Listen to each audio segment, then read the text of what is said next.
আসসালামু আলাইকুম রহমতুল্লাহি ওবরকাতু।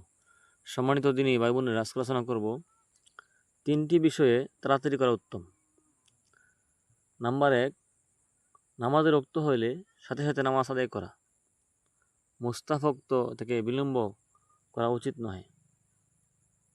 নামাজের ওক্ত হইলে আপনি তাড়াতাড়ি নামাজটা পড়ে নেবেন। নামাজ নিয়ে গুছিমুছি করা, নামাজ এখন পড়বো না পরে পড়বো, কামনা শেষ করে লই বা একটু দেরি করে পড়বো, এরকম করবেন না। নামাজের ওক্ত হওয়ার সাথে সাথে নামাজ পড়ে নেবেন। নাম্বার 2, মৃত ব্যক্তিকে দাফন করা।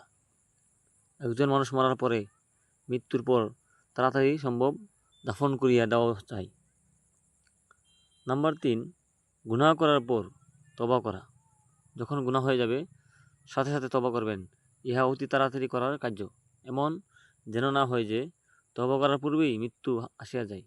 এই প্রিয় ভাই বোন, আমরা প্রত্যেকেই এই 3টি কাজ তাড়াতাড়ি করব। এবং অন্যান্য কিতাবে পাওয়া যায়, মেয়ে যখন সাবালেগ হয়, বালেগ হয়, তখন তাকে তাড়াতাড়ি বিয়ে দেওয়া, এবং ছেলে যখন বিয়ের উপযুক্ত হয়, বালেগ হয়, তাকেও তাড়াতাড়ি বিয়ে করিয়ে দেওয়া। এই জন্য আমরা প্রত্যেকেই এই আমলগুলো করব। আল্লাহ রাব্বুল আলামিন আমাদের সবাইকে 5 ওয়াক্ত নামাজ টাইম মতো পড়ার এবং মৃত্যুকে তাড়াতাড়ি দাফন করার এবং গুনাহ করার পরে যদি গুনাহ হয়ে যায় সঙ্গে সঙ্গে তওবা করার তৌফিক দান করুক, আমিন। আসসালামু আলাইকুম ওয়া রাহমাতুল্লাহি ওয়া বারাকাতুহু।